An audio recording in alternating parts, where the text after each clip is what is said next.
Hello, bastard viewers and people who've never heard of me before. I'm your professionally miserable host, Winkers, and today we're talking about the granddaddy of the ARPG genre. That's right, Diablo. Not the good one, though. This is about Diablo 4, because as I'm sure so many of you are already aware, this game has quite the army of naysayers. I would know. I'm kind of one of them. Why, though, right? That's always the question. Why, though? Diablo 4 is a beautiful looking game. Gone is the cartoony World of Warcraft inspired style of Diablo 3, and back is the grittiness of the Diablo 2 that lifted the genre into the hearts of so many gamers. Looks aren't everything though. What else is the game poised to do right? Skill trees are back, a good start. And now there are stat synergies to make your skill and stat choices more meaningful. A decent evolution on the old, tried and true idea. There's also Paragon trees, which look more complex than they are, but they're there and that's appreciated. Also, PvP. Honestly, a little bit of a tangent, but doing PvP well might be the best place Diablo 4 has to carve an uncontestable niche in the genre out from its competitors. The PvP scene in Diablo 2 is/was sizable, and there's plenty of players from it interested in a modern, hopefully superior home. Outside of that, Diablo 4 looks to have an open world with more diversity than your classical zone-to-zone structure seen in Diablo 2 and its spiritual successor, Path of Exile. No doubt inspired by incredibly successful competitor Lost Ark.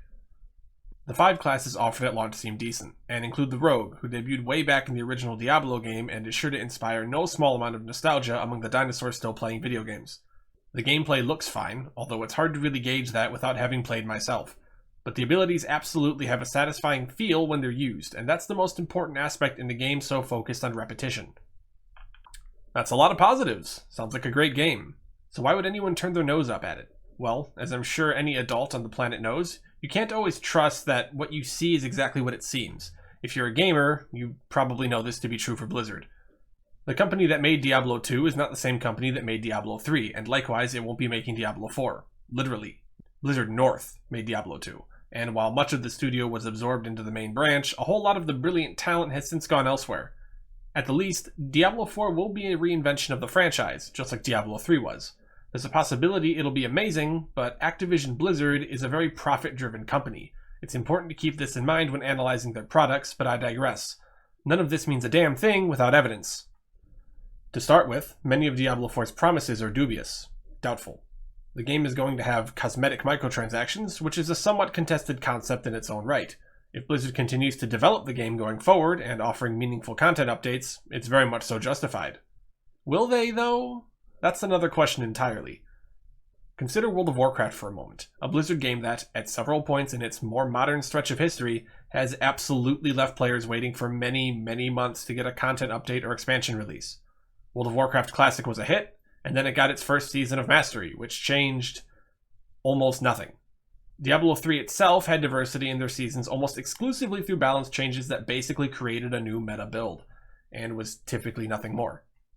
Diablo 4 has a major uphill battle just matching the offerings of their current competitors. Path of Exile and Lost Ark have an obscene amount of content to offer. Diablo 4 has Nightmare Dungeons, which are upgraded versions of standard dungeons. Returning to an old zone with a new coat of paint is pretty reminiscent of Path of Exile's map system, and you get to them with keys or sigils that have modifiers to make things harder and more rewarding. You can't control these in any way though, so it's implied the game is going to chuck them at you frequently, and we've got no mention of new, more unique endgame dungeons showing up at any point in the future. There's also Whispers of the Dead, which is basically World Quest from World of Warcraft, but in the world of Sanctuary. This might be better than what World of Warcraft players currently enjoy, because the medium is different and giving players a reason to go to out-of-the-way places can mean a lot for a game world that's usually quite static. Unfortunately, like World Quest and World of Warcraft, you will eventually experience them all, and it will become more repetition not at all that dissimilar from dungeons. Lastly, there are Helltides, which you get access to when you're in World Tier 3, which is a difficulty setting you get to by beating a strong endgame boss. Honestly, the strong endgame bosses sound like the most exciting part of the endgame so far, but most places build it as a gear or a skill check, so who knows. Progressing through these obviously has the potential to be a satisfying gaming experience, so what gives?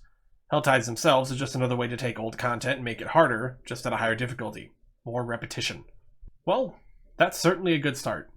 There's a lot of content being reused though, and very little advertised to mix things up from zone to zone. It's a Lost Ark formula for certain, except that Lost Ark just kind of goes on for an insanely long time and keeps giving you legitimately new things to fight. Path of Exile has lots of small things tacked into zones that progress you toward unique bosses, all of which have their own harder versions down the line. For instance, Breach has 5 bosses, each of which have upgraded versions, and finally there's a Maven fight, where you fight the 4 weaker ones all at once in a fight the word weak should stay far, far away from. And the last boss goes on to the Feared, which is an encounter in which you fight all of the game's absolute hardest bosses at once. The mechanic itself is actually quite fun on its own also, and blends seamlessly with the rest of the gameplay. The potential for aspiration is so high in Lost Ark and Path of Exile, and it's one of the few things even longtime Diablo 2 players will admit they wish they had more of, and yet Diablo 4 really only has these gatekeeping world tier bosses to draw interest. Of course, Helltides might make enemies so different that they're basically new enemies, but that's just conjecture and hopium, and if there's one thing Blizzard does well, it's capitalize on your hopium. At the end of the day, Path of Exile and Lost Ark have these incredible track records for adding content and evolving over time, whereas Blizzard is almost defined as a watered-down experience in ARPGs these days. I'm inclined to bring up Heroes of the Storm, and the danger the mindset behind those particular developers posed. They were meant to challenge League of Legends and Dota, but did so by stripping all nuance and depth from the progression of a given game. With so many assets being reused to conjure up something for Diablo 4's endgame, it's hard not to worry things won't go any further than what we get at launch in a meaningful way. Blizzard, and their current reputation, is a huge part of why people just can't do much hoping for the game. I imagine the game will do well all the same, because not trusting it and not playing it at release are two different things. Diablo 4 has decent odds at being a fantastic experience at least one time through. That said, Diablo 4 won't be able to escape Blizzard's long-term reputation, and for good reason.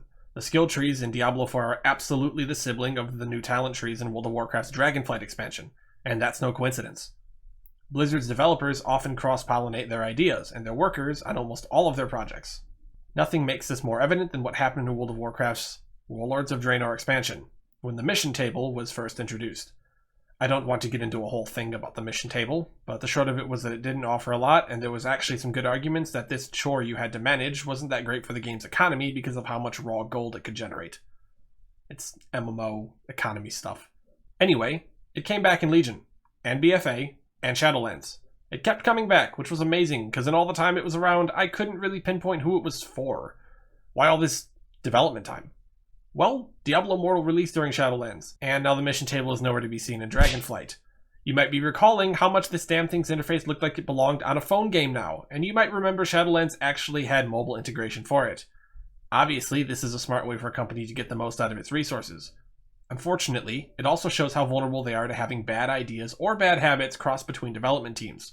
There's also no guarantee that when Blizzard needs to crunch on one game, they aren't moving people from one team to another, but that's just conjecture to try and rationalize why they have such a poor history of contiguous updates. Honestly, this is a tough topic. At the end of it all, why people don't trust something is purely subjective, but when a new game demands an investment of your time, you're going to get a lot of negative opinions from people trying to justify keeping it at arm's length. Whether or not naysayers like I will be correct on Diablo 4's viability is something to be seen, but for now, feel free to state your case in the comments. I do read them all, and comments make the channel grow, so I appreciate them even if you're making fun of me.